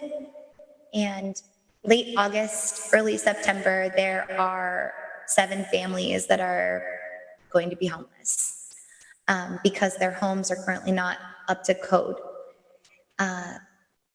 One resident said something that really struck me to my core, and that was, you know, the county feels like it's safer for us to be homeless than to live where we're living. And that's not fair. I went to their residence. I saw all of these structures, and they're so ingenious and beautiful, and the sort of thing actually that they celebrate at HSU's Campus Center for Appropriate Technology, or CCAT. It's all about reusing materials and, you know, catching rainwater and trying to live sustainably, composting toilets. These things are not as welcomed in our community as they should be, but this is sort of a model society that's housing a lot of families, and they're on the verge of being homeless. And I really think it's important, while we're discussing homelessness, to address, you know, something that's exacerbating that very matter in our community. Nicole, do you have our email address? I sure do. And I actually sent you all with just a real unedited interview I did with Claire Terra. She is the owner of Terra Family Farms. She's one of the residents there. She has a 2-year-old daughter. I've just gotten access to it, so I'm going to go through to find it and get your information. And Guy, I want to get that information to you. And let's find out about the EHA community. It's the first time I've ever heard of them. I don't know about anybody else. Just a little backstory. Yeehaws, the reason that Code Enforcement Unit doesn't have guns. They held them up at gunpoint back in 2008. And mothers and children were held up at gunpoint by our county. And they were disarmed after that. So they're no stranger to code enforcement action. And they've just been living sustainably off the land, growing food. It's really beautiful out there. I encourage anyone in the county to go check out EHA in Trinidad. Is it 473 Quarry Road? And they have an open gate policy. All are welcome there. And yeah, it's really magical. Thank you. I see another public comment from a visitor named Sarah. Thank you so much again. No, thank you, Nicole. Sarah? Can we speak? I think, don't we normally, unless you're speaking to Nicole, I guess, what's the proper protocol? Bird, we'll respond to her and then talk, and then have Sarah speak? We can ask a question of her for clarification. Sure. Okay. And we are discussing the issue, so it could come up during our discussion. Great. As said. Okay, who had, Larry, go ahead. I was just going to ask Nicole if Steve Madrone, the supervisor for the district, has been involved at all. I just adore Mr. Madrone. And yeah, he actually was the only supervisor who voted against the $62,000 penalty against the property. In fact, Charlie Garth, the owner, he offered to pay that and the county refused. And he's cleaned up the property significantly as well since, and they didn't care. They still want to bulldoze the 7 families' homes right now during this pandemic and economic collapse. That's something important that got brought to us. Does any other commissioner have some comments or any questions they want to ask? Bird? I think one of the things that if I understand correctly, if the county had decided that we had a housing emergency, the kinds of things that are happening there could be incorporated into everything that was approved. But because they don't have that emergency declaration, they can say you don't meet the codes. And so I think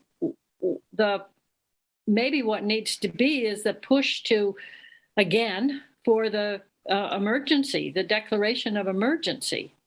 And I'm wondering if the city of Trinidad could do that, or is this in unincorporated area? Is it actually in the city of Trinidad, or is it in the county? Yeah, it's in the city of Trinidad, just about 2 or 3 miles outside of the city center. It's surrounded by a rock quarry, Mercer Fraser rock quarry. But And is it within the city limits of Trinidad? I believe so. I'm not really familiar with that area. So it's possible, if it is in the city limits, that the city of Trinidad could declare an emergency. I don't know whether that's a possibility, but it's a great idea. If I might just add, this is actually happening in a lot of cases in southern Humboldt and all over in the rural regions of Humboldt County. This is kind of a model property they tend to go for first at code enforcement, I've noticed. I'm a reporter and I've been covering this extensively. Oh. They were the first abatement that went out when the code enforcement changed hands in 2017 and changed the laws. I think it was, changed the laws. Chair recognizes Jim. We're drifting a little bit, I would think, but Sarah had her hand up a bit ago, but to the point of code enforcement for the county, I don't think they would be intervening if it was in the city limits of Trinidad. Okay. And 2 to 3 miles outside of the center of Trinidad that's a pretty big city. Yeah. I think limits then. I'd like to give another community member time to talk, but I believe that this is a bigger issue than we have time to address right here. But I would like to gather some more information about it and be able to let's have that be a new business item next month, please, David, to have and talk about the Yeehaw commune and see what's going on. Maybe we'll know a little bit more about it by then. Thank you so much, Mary. We just don't have I actually have a radio show on KMUD on Monday morning if y'all are interested in hearing from the people that live there. 7 to 9 a.m. on KMUD, Monday Morning Magazine. I will tune in. Special on Yeehaw. Thanks so much for your time. Appreciate it. Chair recognizes Sarah, community member Sarah. Hi, I'm just so appreciative for all the work that you guys are doing, volunteering for our community. And, I've really been called into action. I'm an environmental activist, and as I've been working with forest health and water, we're in this drought, and access to clean drinking water and the threat from wildfires has drawn me into this realm of human rights.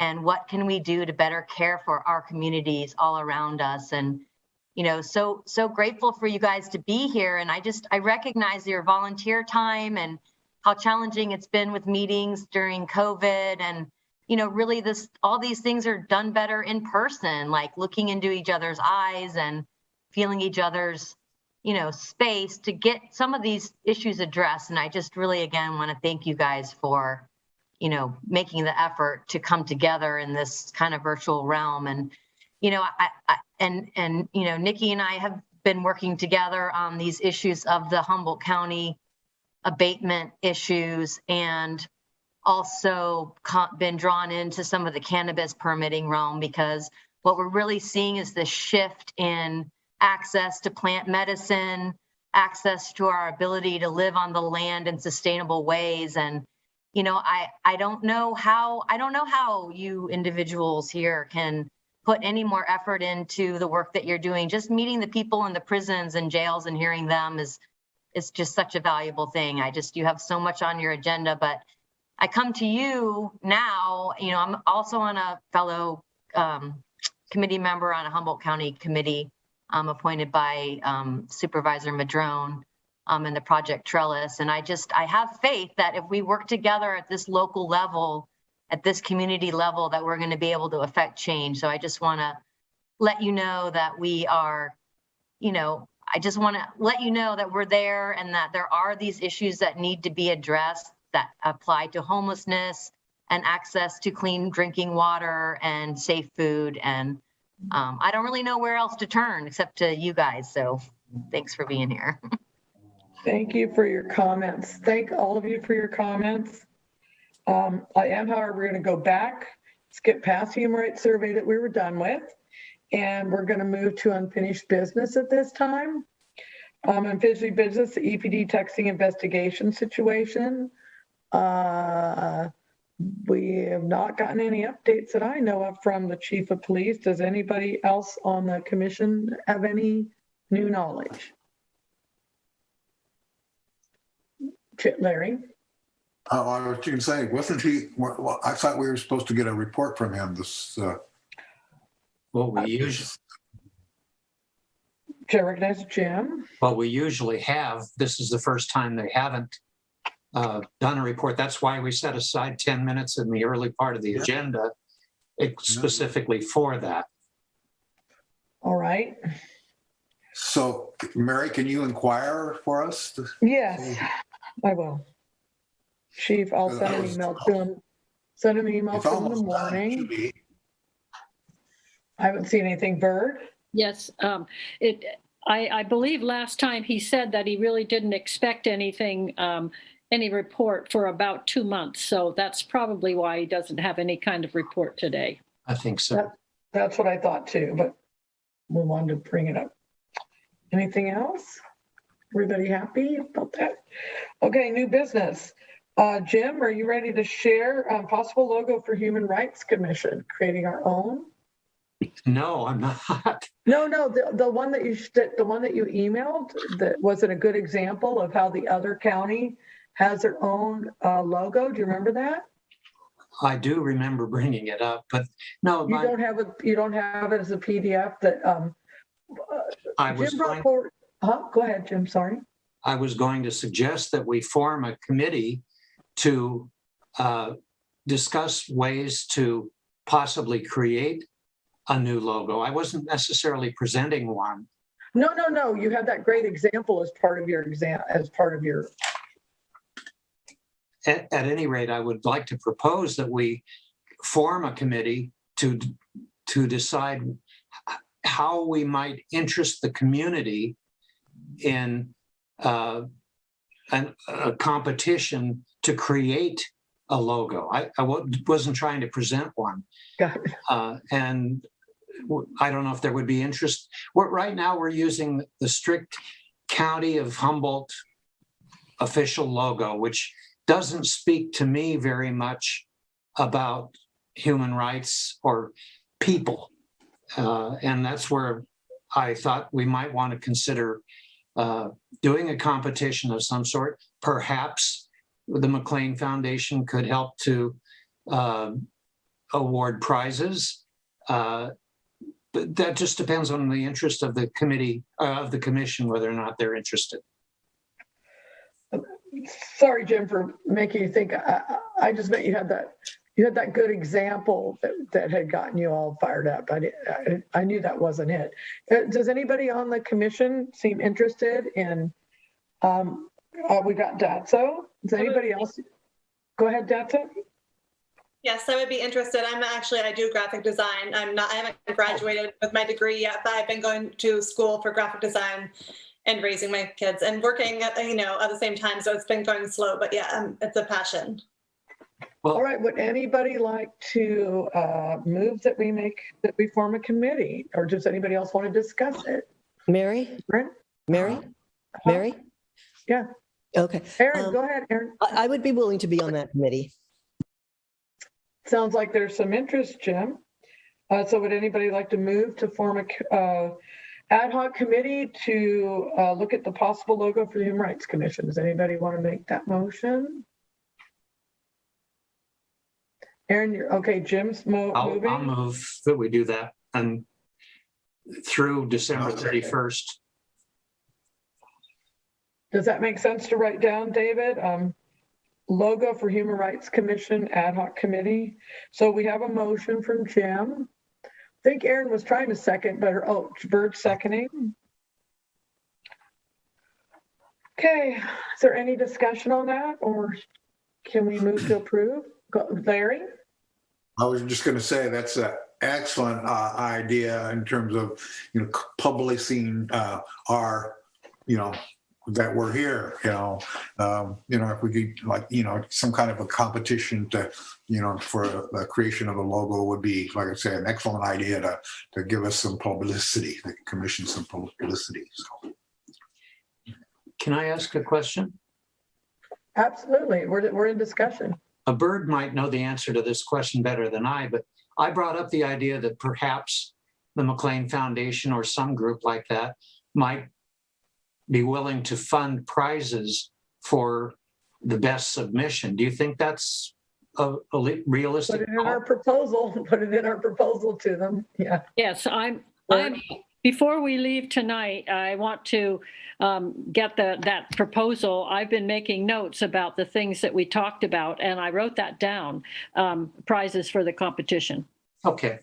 So but we'll do that when we're finished with the email accounts, then if you would do that. So Mary.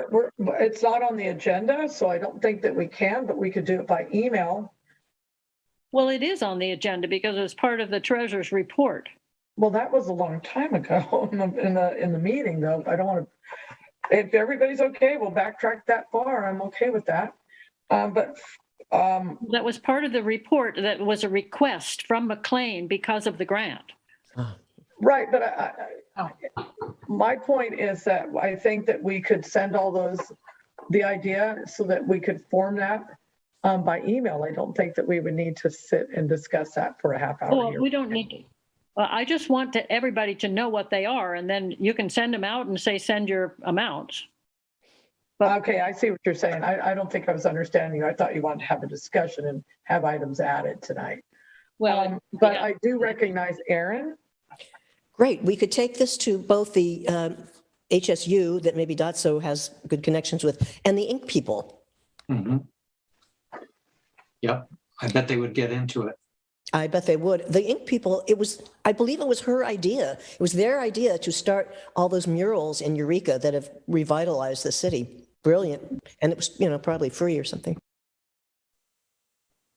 Any other discussion, Eddie? No? Okay, we have a motion on the table and it's been seconded. Is there any more discussion? All right, let's put it to a vote. All those in favor of having a Human Rights Commission logo ad hoc committee?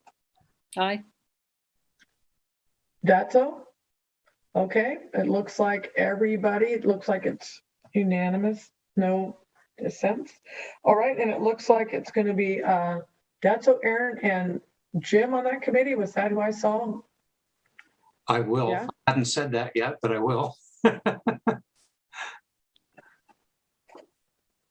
Okay, is everybody happy with that? Okay, new business email accounts. Oh, go ahead, Jim. I did to establish who the chair would be. I would like to suggest that it be Dotso, but that's up I to do too. I agree with that. I figured you guys would figure that out, but yeah. Dotso, you're getting to chair that committee. All right. The final agenda item, it looks like tonight, is email accounts. I kind of wanted to discuss that a little bit. I put that agenda item on. Right now, we have we have an email account with the Humboldt County that doesn't cost us anything. It doesn't require us to put out any money. We do have a Google Suite that has 3 email accounts, only one of which I know about, but I know there are 3, and it's costing us $36 a month. It's cost us $600 since its inception last March. And I'm not sure if those email accounts are necessary because we do have the one main email account, and all of us receive Human Rights Commission emails to our personal accounts.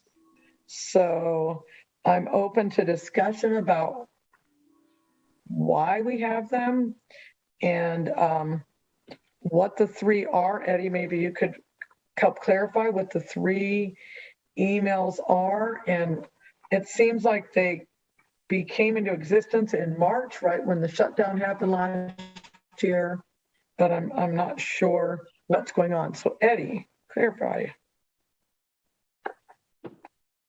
You got to unmute, Eddie. Unmute.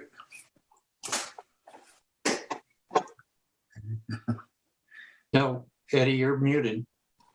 Muted, Eddie, muted. Sorry about that. Sorry. So we've discussed this issue several times. And basically people wanted different emails in order to have access to the Google files, which is not totally necessary, and to have access to calendars. And we've gone back and forth. I remember the treasurer wanted to have an email, and then we got rid of it, then we put it back on, and we got rid of it. I really think that we could totally handle everything if we use the county's email address and only had and one other email, probably the secretary email or the KM email. We could do everything we want, but I think there was a period that people just didn't understand and they still wanted those. Yeah, I personally, as the treasurer, had no idea why it got formed. Because you were the treasurer, you requested an email at the time, and we said that, and then, I mean, this is like. You said there were 4 emails available and that they were available for officers. That's the only thing I knew. Yeah. Okay, I think as we get more educated about things, we get the better idea.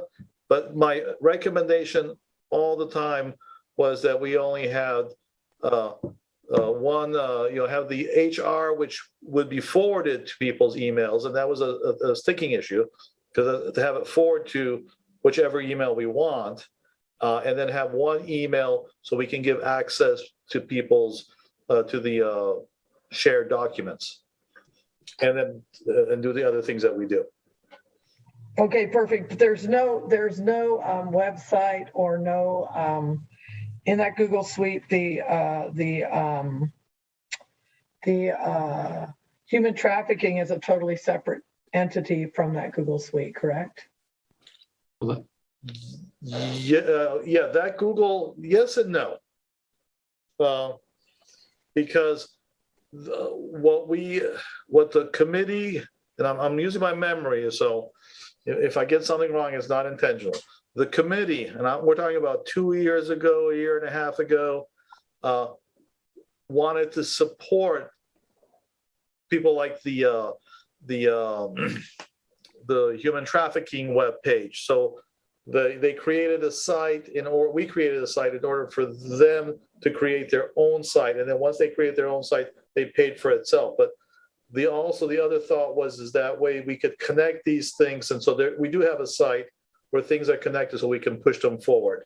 I'm hoping I'm making some sense, but that's what the committee had voted on before. So that was the architecture we have. Maybe later on now, as we see things going, we might have a different opinion, but those were the decisions we had made in the past. Okay. So it is connected. It is, to answer your question, it is connected. Jim's got his hand up. Chair recognizes Jim.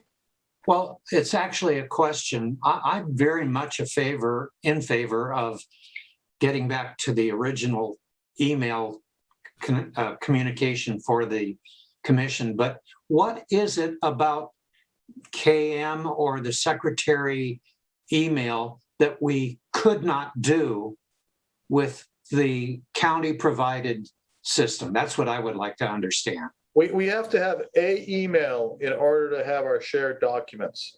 You know how we have the site that tells us that who's in charge. We have the other site that talks about the human trafficking. We need to have a email. Is that an email or an account? Isn't there a difference? It's an account, but if you have an account, you have to have an email. So, yeah, but it doesn't necessarily mean we have to funnel email communications through that. It's mostly serving as a vehicle so that the shared drive will work for all of us. Is that right?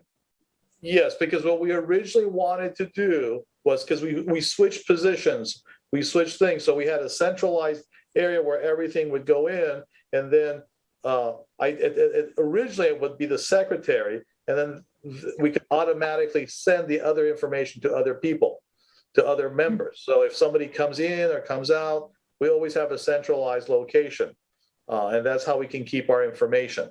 That was the logic. Jim, where was our shared drive before we got all these emails last March? How did we share our? Well, that's what I was trying to ask, because I don't know what account was necessarily created to link the shared drive, but if we need it for a technical reason, then okay, let's keep one for that particular reason and do all the rest through the centralized email. That, when we only have $200 or $300 in our account, and we're hoping that the McLean Foundation will help us, I sure would rather spend that money doing other things than just providing an email account that really doesn't have a great purpose. David, I saw you had your hand up. Yeah, I just want to actually echo what Jim just said. If the interest is keeping the current structure in place, so that way everybody can have access to the Google Docs in the Google Drive, yet minimizing the costs. We only need one. And then we could get rid of, if the chair is using the hhr@humboldt.ca.gov email address, then the secretary could be using the one account that works with Google Drive so everybody can have access. And we could kill the treasurer and that extraneous chair commission, the chair account on the Google Drive suite. Yes. Is this because the hhr@co.humboldt.ca.us is on Outlook and not a Google platform? Is that the reason? Yes. That's county. Yep. That one that you're talking about is so county. We couldn't have a shared drive on. We can't have a shared drive on Outlook. The county doesn't support Google I know, because it's Outlook, Microsoft. No, they don't. The IT department does not have expertise or support for Google, and that's why. So how did we have a shared drive before we had these accounts? We just used all our personal emails, and you used your own email when you were the chair. Is that what happened, Jim? Yes. Okay, that helps. Eddie? So first of all, I want to state that what David stated was the original intent. That's originally how we wanted to have that one email, which preferably would have been the secretary, and everything would go out through there, and we could close KM, we could close all the other ones that we had, but that's not where the committee went at that point. And the second thing is, there was a reason when we were using a free account. It had to do with capacity and the amount of stuff that we wanted. That was the logic.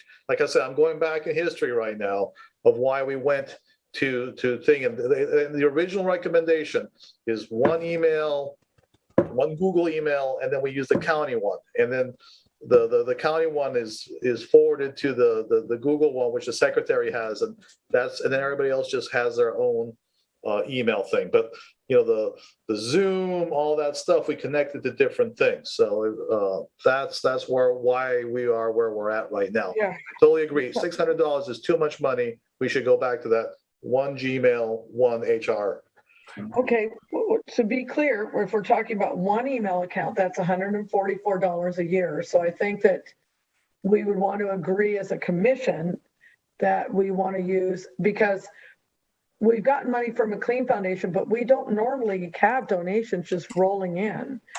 So when the McLean Foundation is no longer able to, or for whatever reason, if they couldn't give us $144 a year to pay for our internet, what then? That's my question.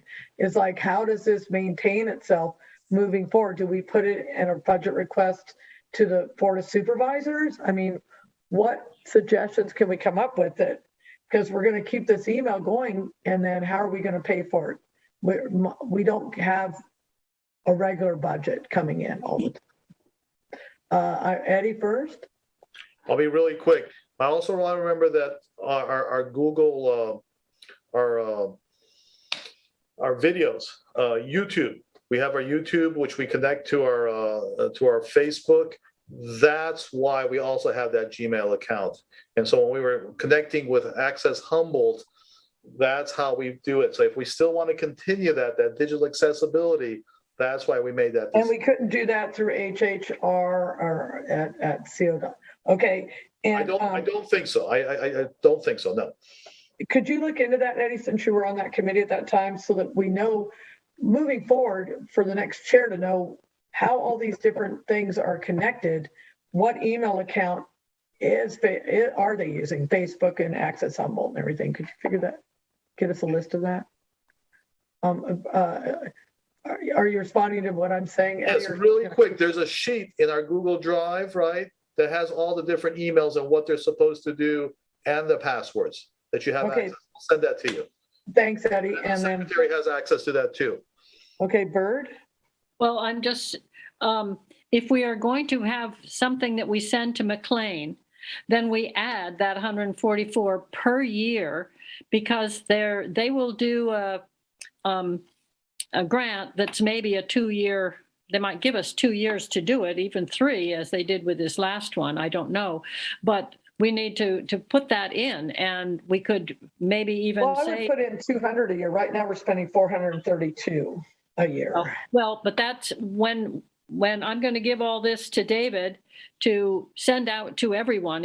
As soon as we do end up the meeting here, I'll just tell everybody what it is I'm asking David to send out to everyone, and you put in whatever you think would be the cost.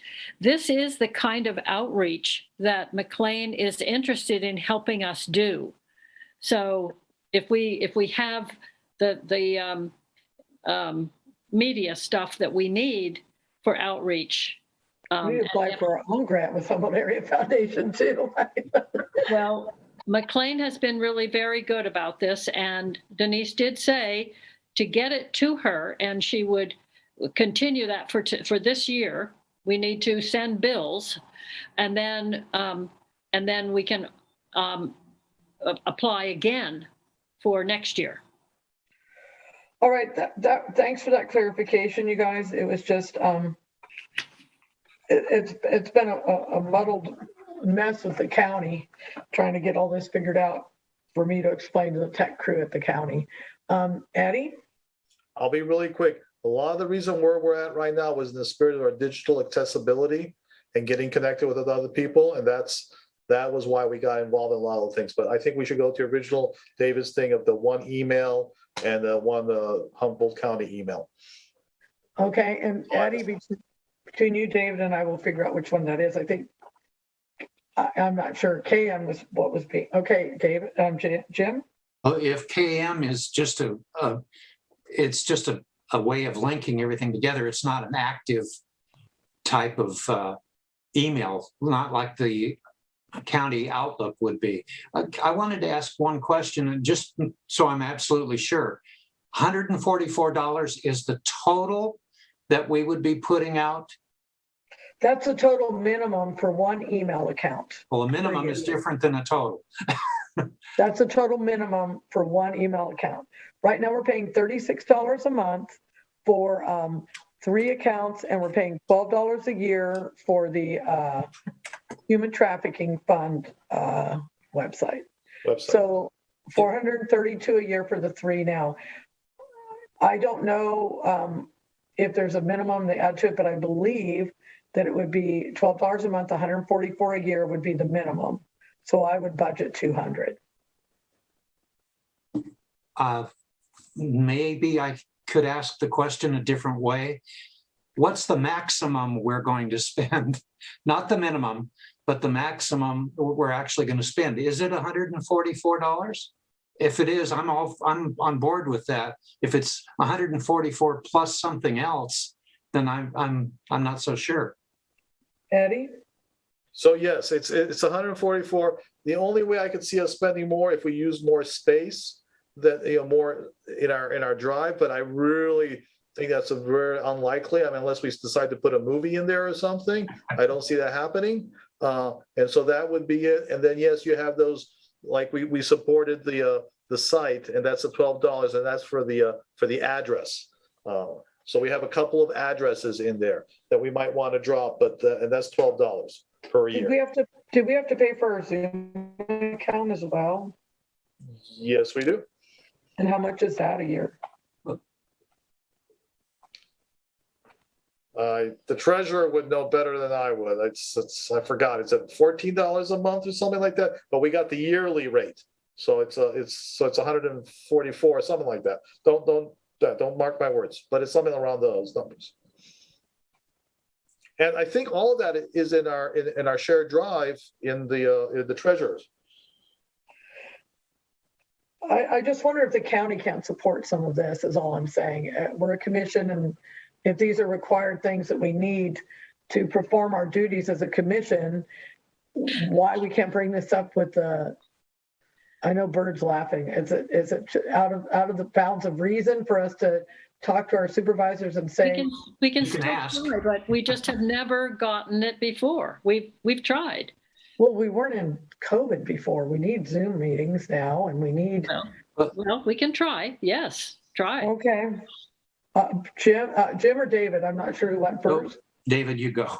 No, only thing I wanted to say was I just wanted to echo actually what Mary just said, that, first I wanted to say I appreciate the McLean Foundation, because at my time as a HSU student to being involved in a School of Business internship program where the business I worked for got interns, that was sponsored by the McLean Foundation.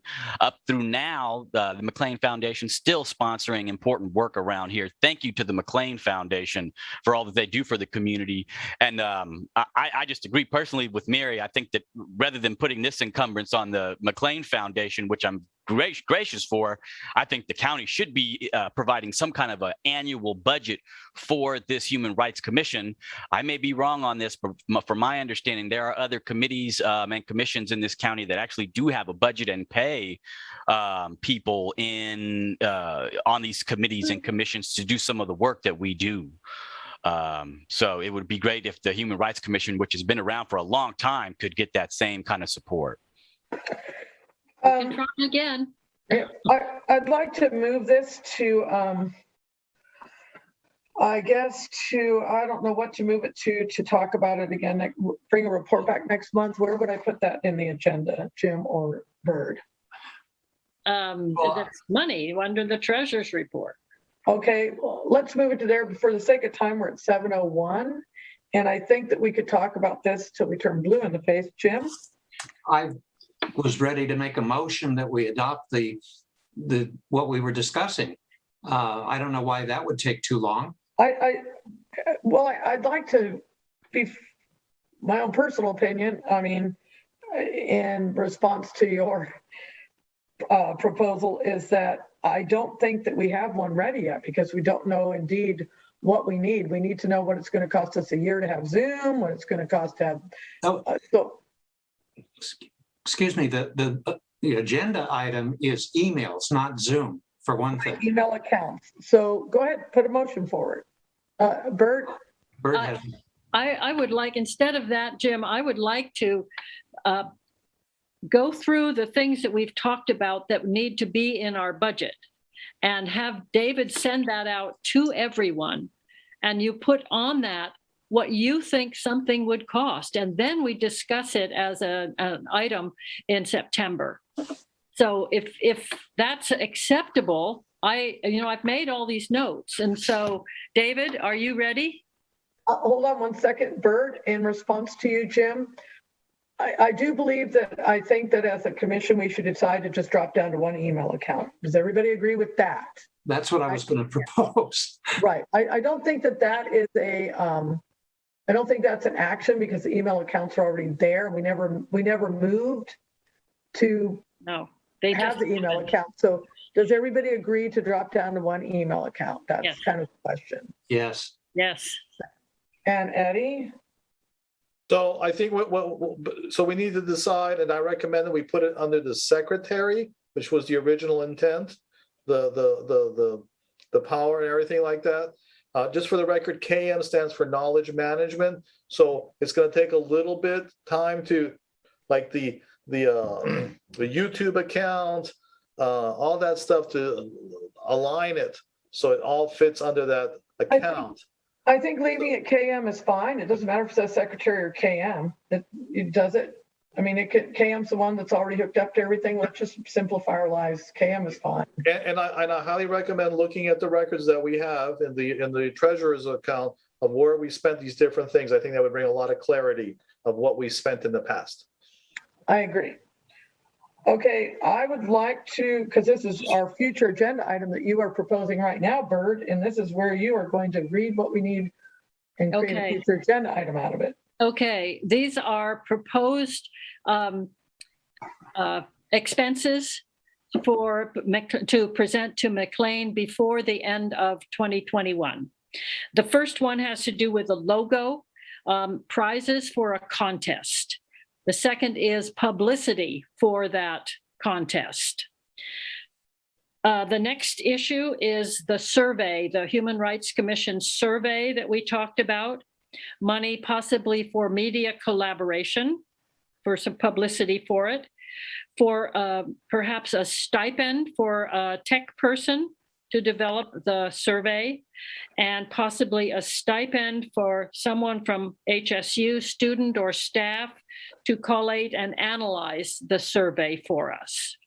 And the third thing is the possible cost of our email account so that we all have access to Google Docs. Got that, David? And our Zoom account as well, Bird. Add our Zoom account in there. Okay, email and Zoom accounts. And add the YouTube channel. I think that's something that we thought very highly at some point, and we're connecting that to. Are we paying for our YouTube channel? That's part of that package. It's part of that email. So no, we're not paying for that. It's okay. Part of that digital accessibility. Right. So what we really need, David, you send that out to everyone. Everyone look at it, and if you know what something's going to cost, put it in and send it back to David. If you don't know, but you have a guess about what, maybe what you think a stipend would be worth, put that in, and then we can look at all of that at the meeting in September. Okay. I just appreciate you so much, Bird. Yeah, because I'm so bossy. I know. No, so what I'm hearing is a future agenda item is a budget to present to McLean Foundation. Is that a future agenda item for September, correct? It's more than a budget. It's expenses for us to spend before the end of December. Okay, and that will be, add that to our future agenda item to be new business next agenda. Mm-hmm. All right. Unless anybody has a last hurrah, is everybody feeling complete at this moment? Jim? I move we adjourn. Second. Third. Okay, Aaron, are you there? Are you with our adjournment? Thanks, everybody. There was a lot done on committees this month. I'm really pleased with everybody. So I'm going to call, we are adjourned at 7:07 p.m. tonight. And a lot of good work got done. And I think moving forward, I think September will be packed full. Plan on a couple extra minutes. I think we're going to have a lot on our plate next month. Bird, if you'll get in touch with me about when you want to meet. Okay, well, it'll be next week sometime. Okay. I'll give you a call. Thank you. Did we address Lelania's issue? It's got to be put, I said that we would add it to next month's agenda. That's what we can do because that's the rules. So it's been added to next month's agenda, and I've been talking with Lelania as well. And if she has, perhaps she's got something she wants on the survey that addresses cannabis in light of human rights, that to have her let us know. We can see about putting something like that in for one or two of the questions. Yeah, she left before public comment, and she was going to comment, but she just left before public comment. Guy, thanks for adding how much. Zoom is $150 a year for a professional account, which means an account that can go more than 40 minutes. So, okay. So add that to that list, Guy, when it comes through. Yes. I appreciate everybody. Thanks for letting me muddle my way through this for the second time. And everyone have a good evening. Thank you. All right, good work, Mary. Good work. Thank you, Mary. Bye, Well guys. done. Good job.